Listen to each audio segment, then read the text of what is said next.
इस वीडियो में डिस्कस करेंगे TDS section 194S TDS in respect of payment on transfer of virtual digital assets. ठीक है, last video में मैंने सेक्शन 115 BBH डिस्कस किया था, जो कि क्या चीज़ के लिए था, टैक्स ऑन VDA। ठीक है, वर्चुअल डिजिटल एसेट्स। अब इस वीडियो में मैं TDS वाला पार्ट डिस्कस करूँगी।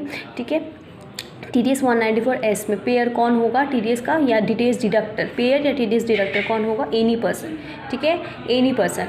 और इसमें जो है TDS का लिमिट, इसमें नॉर्मल TDS का लिमिट क्या है, जब कंसिडरेशन अमाउंट अगर एक्सीड करता है 10,000। ठीक है, 10,000 का लिमिट है, 10,000 से एक्सीड करेगा तभी TDS काटना है। TDS जो है वो टोटल अमाउंट पे कटेगा। कितना परसेंट कटेगा, TDS जो कटेगा वो 1% कटेगा कंसिडरेशन अमाउंट का। ठीक है, 1%। और पेई या TDS डिडक्टी, मतलब जिसका TDS काट रहे वो कौन होगा, उस रेसिडेंट पर्सन। ठीक है, अब देखिए पेयर में जो एनी पर्सन है, अब इसमें क्या है कि अगर पेयर जो है इंडिविजुअल HUF हुआ, ठीक है, अगर इंडिविजुअल HUF हुआ, ऐसा इंडिविजुअल HUF जिसका कोई PGBP का इनकम नहीं है। ठीक है, या तो ऐसा इंडिविजुअल HUF है जिसका PGBP का इनकम है, PGBP का इनकम है, बट उसका जो लास्ट ईयर का टर्नओवर या ग्रॉस रिसिप्ट, टर्नओवर जो है वो 1 करोड़ तक ही है, 1 करोड़ से एक्सीड नहीं किया है, या ग्रॉस रिसिप्ट उसका 50 लाख तक ही है, 50 लाख से एक्सीड नहीं किया है। ठीक है, तब उस केस में, ठीक है, या तो इंडिविजुअल HUF ऐसा है जिसका कोई PGBP इनकम नहीं है, या तो इंडिविजुअल HUF ऐसे है जिसका PGBP इनकम तो है बट उसका 1 करोड़ या 50 लाख उससे एक्सीड नहीं किया है। तो उस केस में जो होगा वो लिमिट, जो नॉर्मल लिमिट क्या था मेरा 10,000, तो उसमें लिमिट हो जाएगा 50,000। ठीक है, instead of 10,000 limit will be 50,000, then TDS will be deducted if the consideration amount exceeds 50,000। Okay, अब next, in case of specified individual HUF, specified individual HUF मतलब ये वाले इंडिविजुअल HUF। ठीक है, तो उस केस में क्या होगा, payer not required to obtain TAN, payer को जो है, पेयर को TDS काटने के लिए टैन नंबर ऑब्टेन करने का ज़रूरत नहीं है। और इसमें जस्ट लाइक सेक्शन जैसा हम लोग उसमें पढ़े थे 194 IA IB और M में, जो उसमें क्या करना पड़ता था, कोई टैन लेने का ज़रूरत नहीं पड़ता था। और विदिन 30 डेज, ठीक है, within 30 days from the end of the month when TDS deducted, उसके 30 दिन के अंदर जो होगा TDS जमा कर देंगे। इसमें भी सेम वही प्रोविज़न है कि इसमें अगर मान लीजिए, पर ये अगर ये वाले इंडिविजुअल HUF है तो ही, ठीक है, अगर ये वाले इंडिविजुअल HUF में फॉल करते हैं तो उस केस में क्या हो जाएगा, TDS required to be deposited within 30 days from the end of the month, TDS deducted along with return. यहाँ पे रिटर्न का फॉर्म क्या है, 26QE। ठीक है, 26QE फॉर्म रहेगा। और इसमें जो होता है, इसमें भी टैन नंबर लेने का ज़रूरत नहीं होता। और TDS जो होगा 30 दिन के अंदर जमा कर देंगे, जब वो काटे उस महीने के एंड में, एंड के बाद के 30 डेज़ के अंदर। और फॉर्म नंबर क्या है यहाँ पे, 26QE। ठीक है, अब देखिए, अगर कंसिडरेशन जो है वो अगर काइंड में हो, ठीक है, कंसिडरेशन काइंड में हो या तो पार्टली काइंड पार्टली कैश हो।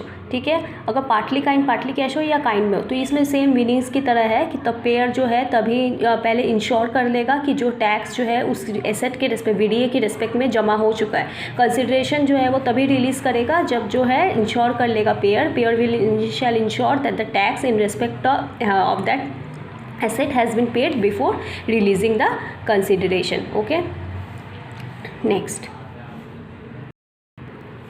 अगर सेक्शन 194O और 194Q दोनों अट्रैक्ट होता है तो उस केस में फर्स्ट प्रायोरिटी हम लोग किसको देंगे, मतलब सेक्शन 194O, Q और S। ठीक है, ट्रांजैक्शन तीनों में फॉल करता है तो उस केस में फर्स्ट प्रायोरिटी हमेशा सेक्शन 194S को ही देंगे। ठीक है, उसके बाद TDS 194S जो होगा वो एप्लीकेबल नहीं होगा। GST, ये तो TDS के सारे प्रोविज़न के लिए ही है, ये कॉमन प्रोविज़न है कि GST में जो है TDS नहीं कटता है, लेकिन TCS में जो है इंक्लूसिव रहता है GST का, बट TDS में नहीं।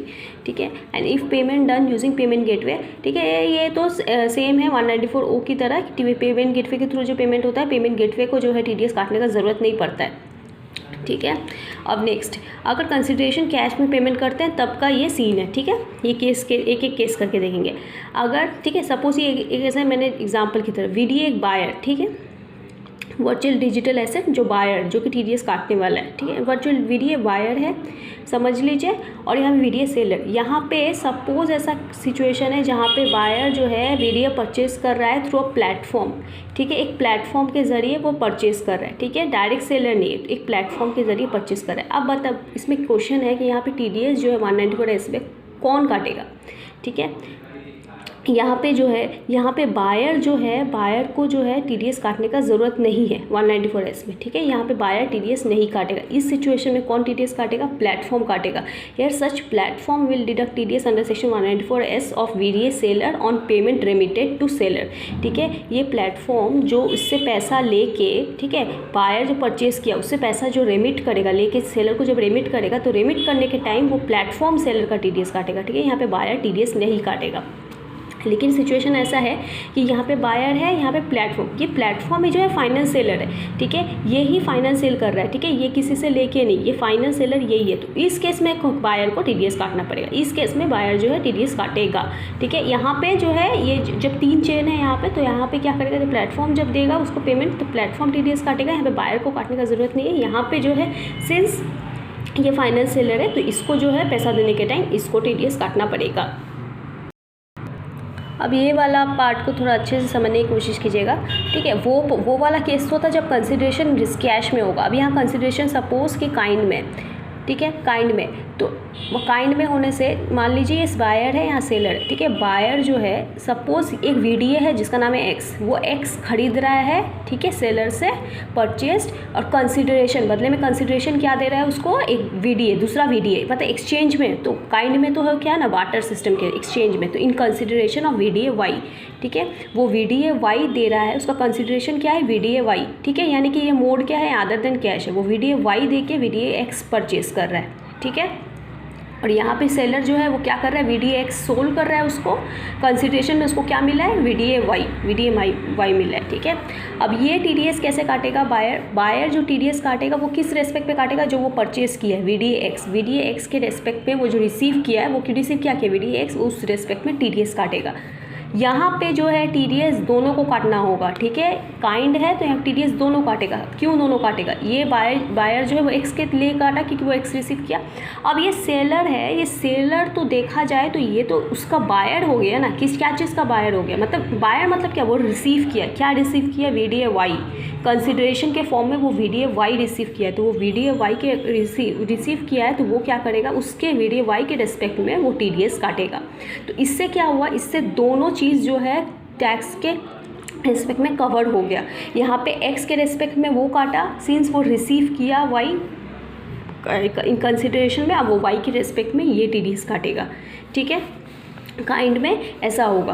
अब अगर मान लीजिए ये ट्रांजैक्शन अगर प्लेटफॉर्म के थ्रू, सिमिलरली ये अगर प्लेटफॉर्म के थ्रू ये ट्रांजैक्शन होता तो उस केस में प्लेटफॉर्म भी जो है अकॉर्डिंगली टीडीएस काटता बोथ द चेन, ठीक है, दोनों चेन के वो टीडीएस काटता, ठीक है। प्लेटफॉर्म के रेस्पेक्ट में होता, प्लेटफॉर्म भी क्या करता, उसके रेस्पेक्ट में एक्स के रेस्पेक्ट में भी काटता, वाई के रेस्पेक्ट में भी टीडीएस वो डिडक्ट करता, ठीक है।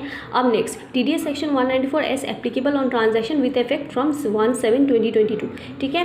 ये वाला एक चीज़ देखिएगा ध्यान से, 115 BBH जो था वो क्या चीज़ के लिए था, वो टैक्स रेट के लिए था, वो उसकी एप्लीकेबिलिटी जो थी वो 1/4/22 से, ठीक है, उसकी एप्लीकेबिलिटी जो थी 1/4/22 से थी। लेकिन ये जो टीडीएस का सेक्शन है इसकी एप्लीकेबिलिटी कब से, 1/7/22 से, 1 जुलाई 22 से। ये सेम 194R जैसा है, ठीक है। इसमें एप्लीकेबिलिटी जो है 1/7/22, मतलब इसमें जो होगा 1/7/22 के बाद से जो सारे ट्रांजैक्शन होंगे इससे रिलेटेड तब टीडीएस कटेगा। उससे पहले 1/7/22 से पहले में टीडीएस ये वाला नहीं कटेगा।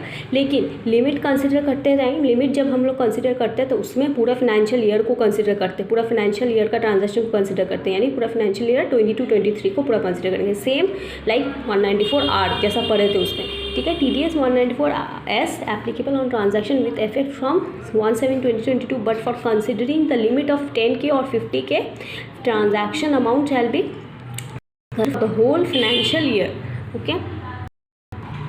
होप ये आपको अच्छे तरीके से पूरा क्लियर हो गया होगा। आप ये 1 से 2 बार भी वीडियो सुनेंगे तो पूरा अच्छे से क्लियर हो जाएगा। अगर आपको मेरे वीडियोस अच्छे लगते हो तो प्लीज़ सब्सक्राइब।